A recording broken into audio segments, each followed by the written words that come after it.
Mesdames, Messieurs les directeurs de presse et rédacteurs en chef,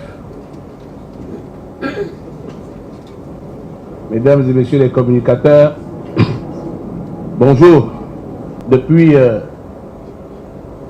ma nomination et la mise en place du gouvernement, je n'ai pas eu l'occasion d'échanger avec les hommes de presse.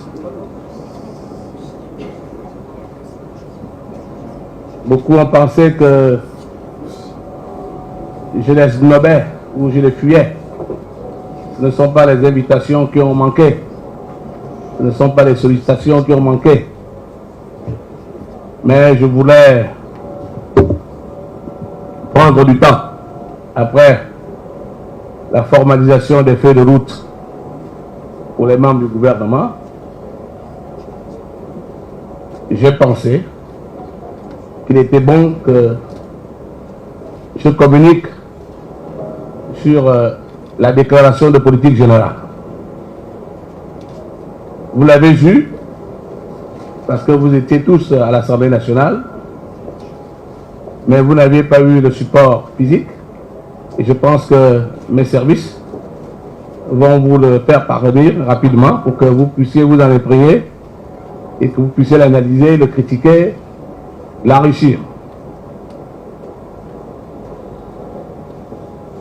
C'est donc pour moi et pour les membres du gouvernement qui m'accompagnent ce matin un réel plaisir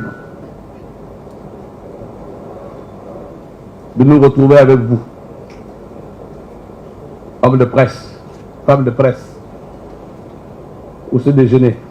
Que le gouvernement que j'ai l'honneur et le privilège de diriger est un gouvernement responsable, composé d'hommes et de femmes responsables, qui ont une haute idée de la mission qui leur a été confiée par le chef de l'État. Ce qui veut dire que ni le gouvernement, ni les membres du gouvernement ne poseront aucune action qui irait ou qui serait contraire aux intérêts des Gabonais et des Gabonaises. Vous voyez bien que je dis toujours déclaration de politique générale du gouvernement, parce que c'est collectif. Je ne parle pas de je ou de moi. C'est collectif. Chaque Gabonais, chaque Gabonaise est aujourd'hui en mesure de constater que nos ressources propres sont en diminution. C'est-à-dire l'argent qui permet de développer le pays à travers nos recettes fiscales et douanières. Tout le monde peut le voir et le constater. En même temps, tout le monde peut observer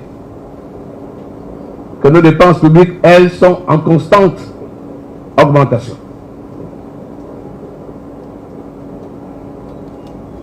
Devant cette situation,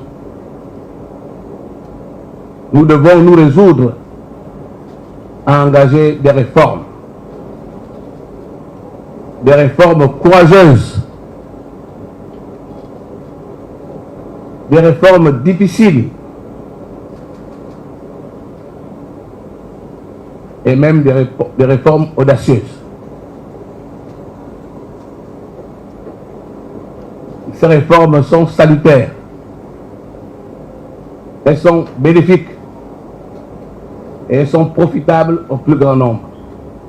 Même si dans l'immédiat, ça peut apparaître comme des mesures discriminatoires. Mais ce n'est pas ça l'objectif.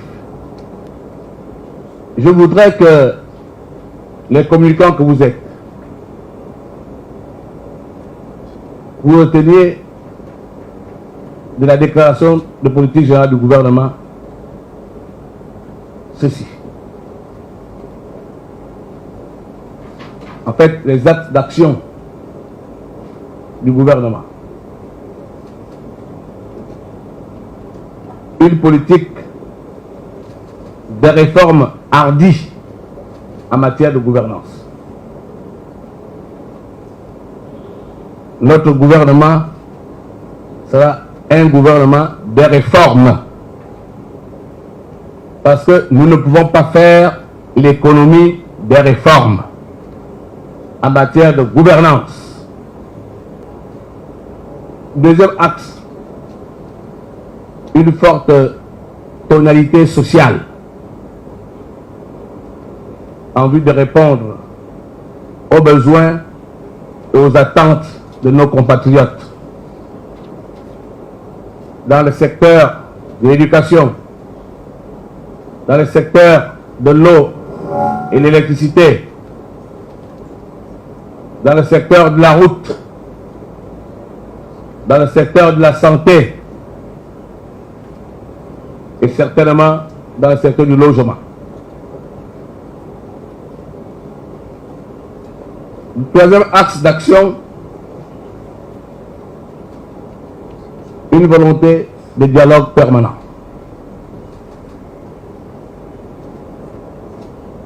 Notre gouvernement est ouvert au dialogue en vue de la prise en compte de toutes les intelligences, de toutes les suggestions susceptibles, bien sûr, de contribuer au développement harmonieux, équilibré et durable de notre pays. C'est ce qu'il faut retenir de notre déclaration de politique générale. Et l'actualité oblige. Au dernier Conseil des ministres, le gouvernement a pris un certain nombre de décisions qui font l'objet aujourd'hui de divers commentaires et appréciations. Les ministres concernés sont là, à votre disposition, pour donner des explications ou pour faire preuve de pédagogie. Je voudrais dire que les communicants, vous êtes les aiguillons des gouvernants. Vous devez également être les diffuseurs des actions du gouvernement. C'est ça l'objectif de notre rencontre. Pour que vous nous compreniez mieux. Parce que si peut-être on ne se comprend pas, mais au moins en échangeant, vous comprenez l'esprit des décisions du gouvernement. Et peut-être qu'une fois que vous avez compris, vous allez mieux vendre ces idées et ces décisions. C'est l'objet, mesdames et messieurs, de notre rencontre de ce jour.